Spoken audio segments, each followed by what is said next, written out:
He tweeted out or posted, Vivek started his campaign as a great supporter, quote, the best president in generations, etc. Unfortunately, now all he does is disguise his support in the form of deceitful campaign tricks. Very sly, but a vote for Vivek is a vote for the other side. Don't get duped by this. Vote for Trump. Don't waste your vote. Vivek is not MAGA. The Biden indictments against his political opponent will never be allowed in this country. They are already beginning to fail. MAGA.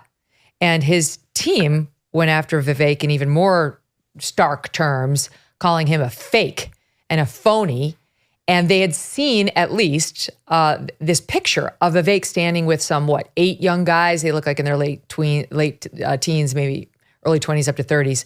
And their T-shirts have a picture of Trump's mugshot, and they read, "Save Trump, vote Vivek." And this, it appears, is Vivek's closing argument. Save Trump, vote Vivek. Save Trump. I don't totally understand it, Dave. And Trump's team also said, Trump doesn't need saving, you fake, and turned on him. And there was also this clip that was making the rounds on social media that then clarified for me a little bit more of how Vivek is making the argument. Here he is with an Iowa voter, a woman. She appears to be, I'd say, in her 60s. And he is trying to turn her. She's Team Trump, and you see it real time. Vivek's closing argument, trying to turn her from Trump. This is a vote he wants to take away from Trump and put in the Vivek column. Watch it. Scared of you. Just they like are. They're scared of Trump. Oh, they are scared. And they will stop at nothing, but we're not going to let him get away with it. I've got fresh legs. I'm not wounded. And That's they're not going to true. let this man do it. You know, when you This said is why I gotta eliminate, win. that gave me a chill. Because I'm scared. Because you think it's false or because you think it's true? I think it's true. I think they will stop at It is- nothing to stop them. Stop Trump. It's sad, but it's the truth. They say, how do you feel about the United States? And I say, I'm worried and I'm fearful. My job that you don't have to feel that way in this country. But we're losing it. You think? We're losing it. It pains me to hear people. that. You want to save Trump, you vote for me. I'm telling you that. You vote for Trump. You're sending He's him. a sledgehammer. No, but you're sending him to his own demise. You're falling into the trap that not only a country's falling in, that he's falling. You want to save Trump, you vote for me. There it is. If you vote for Trump, you're sending him to his own demise. If you want to save Trump, you vote for me. Go ahead. Well, it's a pretty crazy argument to some extent. Like, I get what he's doing there with that person who loves Trump, but, obviously likes him. And he's saying, I'm younger and everything else. But the argument sort of falls flat once you think about it for a second, because it's like, okay, if the system is set up, and he talks about the system a lot, if the system is set up to take out Trump because he is such a threat, then what in essence is he saying? Is he saying, well, I'm less of a threat, so vote for me? The system will let me in. It's sort of it's a really self-deflating argument to some extent, but I see what he's getting at there. Again, I think what Trump thought originally was that, because I really do believe this, Megyn, I don't have evidence for it, but I believe that Vivek and Trump had a plan together. And the plan was, you're going to go to the debates. I'm not going to. You're going to attack everybody, call them all sellouts, destroy everybody, fight with the media, do all my stuff. And then I think in Trump's head at the end, what he thought was we'd get to Iowa and Vivek, it would sort of be like Andrew Yang, that nobody would really support him. It would kind of look cool a little bit. But then Vivek, to his credit, did get support. He absolutely does have support. And even though he's not my guy, did a really nice job in a lot of those debates and everything else. So it got to a place, I think, suddenly where Trump was like, now I have a problem on my hands, because he actually is taking voters away from me. And he showed you how he's doing that in that clip right there. So that's where the tension is. I would also say that, to Vivek's credit, MAGA will go on post-Trump. Donald Trump, whether he wins this election or not, or whether he's the nominee or not, the guy is 80 years old. He will not be here forever. Someone will have to take that mantle. Now, to me, of course, DeSantis would be a better guy in terms of delivering America First principles.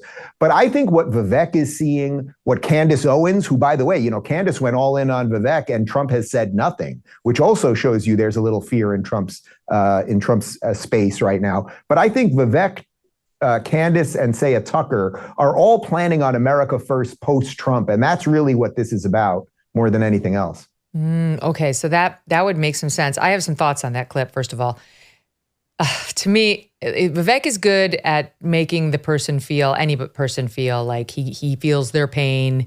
He's there. He gets it. What I see as a sort of, old school journalist and having watched these politicians now for decades is he can't get away from her. He's trying everything. If you watch the full clip, every sentence he's trying to wrap it. He can't get away from her fast enough. He keeps trying to okay, and now it's a hug and goodbye.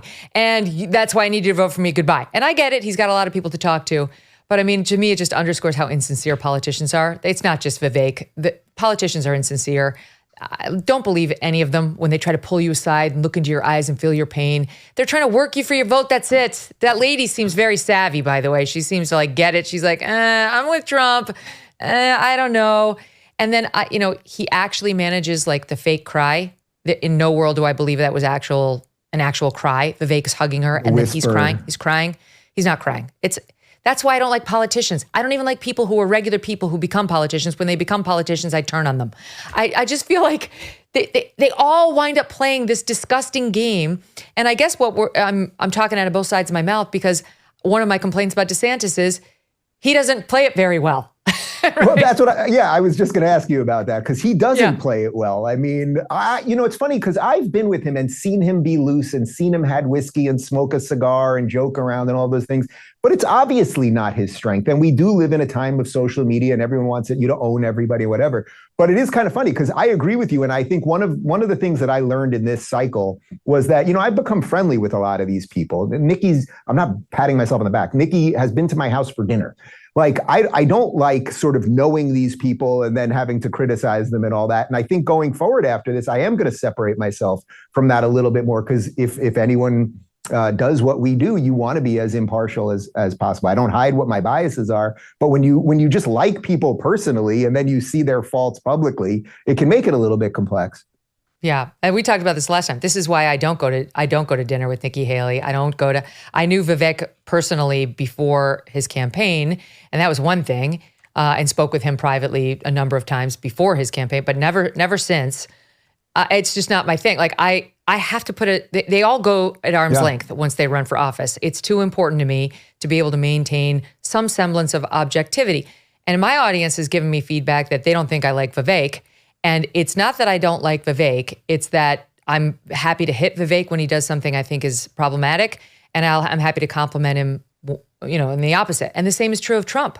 So if you listen to me on one day, you think I like the guy. Or if you listen to me on another, you think I might not. But my goal is basically just to try to keep an open mind to everyone so that their supporters feel like this is a place they can come for honest analysis. May please them some days, may displease them others. But all these people are I've hit DeSantis, I've hit Haley, I've hit Trump, I've hit Vivek, and I've praised all of them too. God knows I've hit Joe Biden. But let me get back to the Trump-Vivek saga. So then Vivek comes out last night with yes, I've seen the post. It's an unfortunate move by his campaign advisors. All right. It's a move by Trump. Trump himself posted it. Trump's campaign advisors are not hitting Vivek without the okay from the big man. So this is him trying to make the excuse my husband didn't want to hit me. I deserved it, right? He didn't want, it was the drugs. No, it was Trump. He hit you because you did what you did. It's fine. Just own it. I don't think friendly fire is helpful. Then why'd you do it, Vivek? Trump did not friendly fire at you. You friendly fired at him. You told that lady, save Trump, vote for me. If you vote for Trump, you're sending him to his demise. I have fresh legs. I'm not wounded.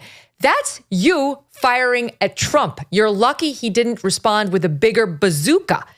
Then he goes on to say, Trump was the greatest president of the 21st century. 21st. Now, of course, he thinks Trump is a better president than Bill Clinton or Joe Biden or Barack Obama. So what he's basically saying there is I like him better than I like George W. That's it. Right. Now he's starting to limit it. Used to say in my lifetime or whatever. Now it's down to 21st century, which is more limited. And then he goes on to say, and I'm not going to criticize him in response to this late attack.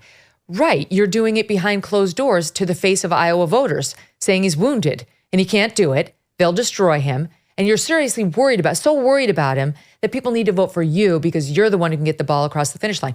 All of this may be great politics. I have I'm not running for president. I don't know how I'd get voters to vote for me in Iowa, But at some point, the divorce had to come, Dave Rubin. And now what I see here is hypocrisy or, spin in him trying to be like, I was attacked, but I'm going to take the high road and reject this friendly fire from the Trump campaign aides. It's a lie. All of that is not true.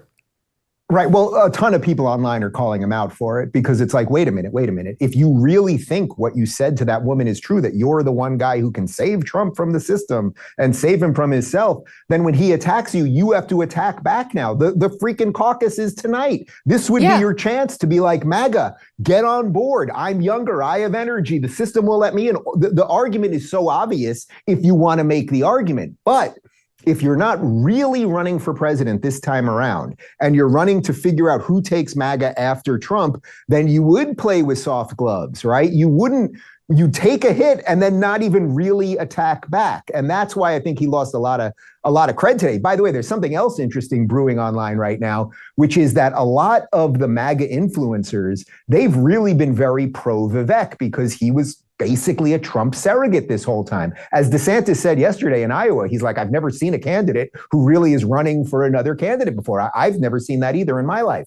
And a lot of the MAGA influencers who love Vivek, they're getting a lot of crap suddenly because MAGA is now pissed. Trump has signaled to them, all right, he's on the table for dinner. Let's go. True or false?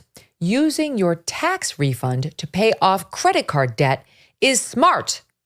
False. Donewithdebt.com published a strategy designed to let you keep your hard-earned tax refund and reduce or eliminate credit card debt.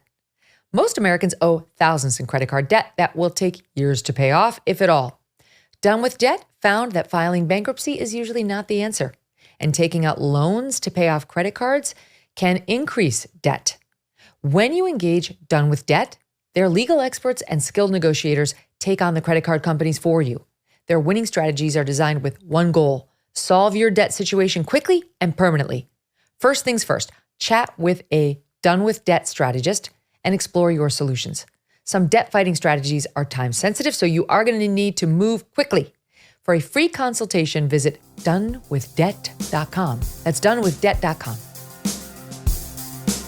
Hey, thanks so much for watching. If you like what you just saw, hit the subscribe button for more clips and full episodes.